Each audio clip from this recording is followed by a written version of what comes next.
Hello दोस्तों, स्वागत है आप सबका आज के इस न्यू एपिसोड में। आज हम बात करेंगे 60 और 70 के दशक के एक ऐसे कलाकार की जो अपनी एक्टिंग के जरिए रोते हुए लोगों के चेहरे पर भी मुस्कान ला देते थे, जिन्होंने अपनी अदायगी से हर किसी को गुदगुदाया। इस कॉमेडियन की बात की जाए तो इन्होंने अपने पूरे जीवन में कभी भी शराब को हाथ नहीं लगाया, लेकिन शराब की एक्टिंग इस तरह करते मानो इन्होंने कितनी शराब पी रखी हो। वो अपने ज़माने के इकलौते ऐसे एक्टर्स थे जब अब उन्हें अपनी फिल्मों में रोल दिलाने के लिए एक्टर, डायरेक्टर और प्रोड्यूसर से सिफारिश करते हुए नजर आते। जी हाँ, मैं बात कर रही हूँ उस समय के फेमस कॉमेडियन जॉनी वॉकर की, जिनका पूरा नाम था बदरुद्दीन जमालुद्दीन काजी।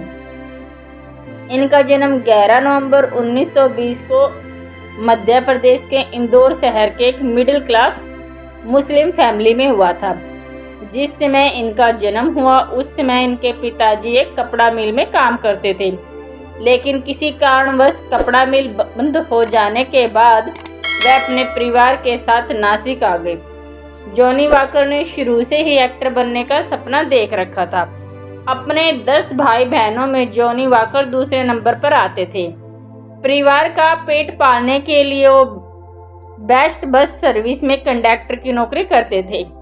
इस नौकरी के लिए उन्हें मात्र 26 रुपये मिलते थे और गरीबी के कारण यह महज 6ठी क्लास तक ही पढ़ पाए। अब आपको बताते हैं कि फिल्मी दुनिया में कैसे आए। जॉनी वॉकर कंडक्टर होने की वजह से फिल्म इंडस्ट्री में आना जाना पड़ता था। जब वो फिल्मी स्टूडियो जाते तो वहाँ कई बार वो भीड़ वाले जब सीन होते तो वहाँ खड़े रहते, घंटों घंटों तक वहाँ उस भीड़ वाले सीन में खड़े रहते। बाद में इनको वहाँ भीड़ वाले सीन में खड़े होने के लिए 5 रुपये मिलते थे। अब जब वो वहाँ खड़े होते तो धीरे धीरे सबकी नज़रों में आने लगे। उसी तरह जब वो एक दिन उस भीड़ में खड़े थे तो उनकी मुलाकात फिल्मी जगत के मशहूर विलन N.A. अंसारी, आर के ऑफिस के सचिव रफीक से हुई। 7-8 महीने भीड़ में खड़ा होने के बाद आखिरकार उनको एक फिल्म में छोटा सा रोल मिला। फिल्म का नाम था आखिरी पैमाना। इसके लिए उनको 80 रुपये मिले थे। इसी दौरान उनकी मुलाकात एक्टर बलराज साहनी से हुई। उस समय गुरुदत्त और बलराज साहनी बाजी फिल्म को लिख रहे थे। वो जॉनी को इस फिल्म में कास्ट करना चाहते थे, लेकिन पूरी प्रोडक्शन को कैसे मनाए कि जॉनी वॉकर को कास्ट कर लिया जाए। तो इसके लिए भी उन्होंने एक छोटा सा ड्रामा किया। उन्होंने जॉनी वॉकर को बोला कि जिस दिन मैं कहूँ उस दिन तुम फिल्मी स्टूडियो आ जाना और पूरी तरह शराबी की एक्टिंग करना। ऐसा ही हुआ। गुरुदत्त ने जिस दिन देखा कि सब फिल्मी स्टूडियो के सभी कलाकार वहाँ बैठे हैं तो उन्होंने उस समय जॉनी वॉकर को बुलाया और शराबी की एक्टिंग करने के लिए कहा। उस समय किसी को ये नहीं पता था कि जॉनी वॉकर किसने बुलाया और क्या कर रहे। सबने सोचा कि कोई शराबी आ गया है और उसकी बातों द्वारा सब हंसते हंसते लोटपोट हो गए। काफी समय तक ऐसा ही रहा। जब बाद में बलराज साहनी ने बोला कि बहुत हो गया, अब इसको यहाँ से बाहर निकालो, तब गुरुदत्त ने कहा चलो अब खड़े हो जाओ, तुम्हारा नाटक खत्म। यह सब देखकर हैरान रह गए कि बिना शराब पिए कोई शराबी की इतनी अच्छी एक्टिंग कैसे कर सकता। तभी उन्होंने इसे फिल्म में लॉन्च करने का मन बनाया। चलिए अब आपको जॉनी वॉकर से जुड़ा एक इंटरेस्टिंग किस्सा और बताते हैं। अब आपको बताते हैं कि जब भी किसी सरकारी नौकरी का टेस्ट होता है तो मेडिकल वगैरह की जांच की जाती है। अब जॉनी वॉकर की एक आंख में फ़र्क था तो उन्होंने टेस्ट कैसे क्लियर किया। खुद एक इंटरव्यू में जॉनी वॉकर ने बताया था कि जब उनको पता चला कि उनका फिजिकल टेस्ट होगा और उनकी आंख की वजह से उन्हें बाहर निकाल दिया जाएगा तो वह आइज वाले डॉक्टर के पास गए और उनसे रिक्वेस्ट की कि आप मुझे बताएं कि कौन सा अक्षर कैसे है ताकि मैंने सही ढंग से रट सकूं। और आइज वाले डॉक्टर ने उनकी हेल्प की और उन्होंने उन्हें सही सही बता दिया। बाद में फिजिकल होने पर उन्होंने जॉनी वॉकर ने सारे अक्षर बिल्कुल ठीक ठाक बताए और इस तरह से वो टेस्ट क्लियर करने में कामयाब हो गए। अब आपको बताते हैं जॉनी वॉकर द्वारा दी गई कुछ हिट फिल्में।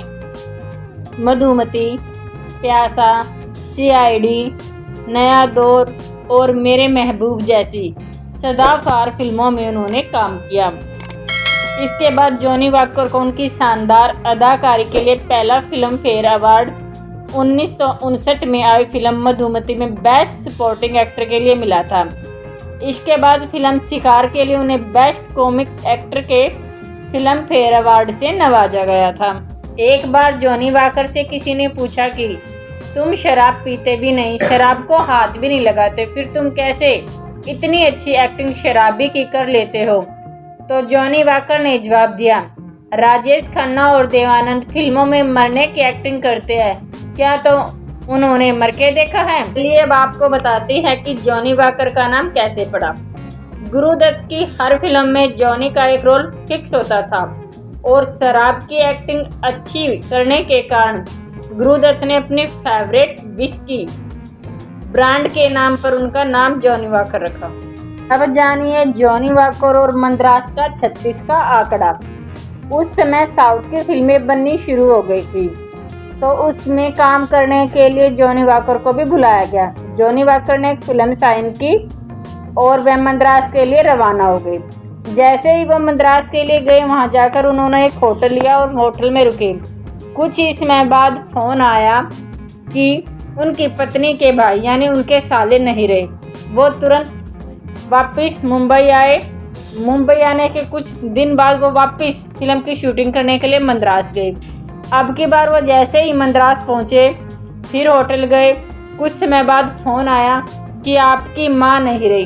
वो दोबारा से फिर मद्रास से वापस मुंबई आए और कुछ समय के बाद फिल्म की शूटिंग थी, इसलिए उन्हें फिर से जाना पड़ा।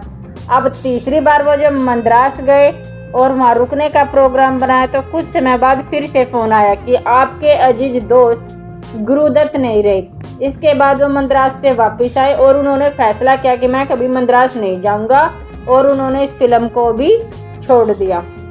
इतने फेमस कॉमेडियन होने के बाद भी साल 1983 में जॉनी वॉकर ने फिल्मों में काम करना बंद कर दिया।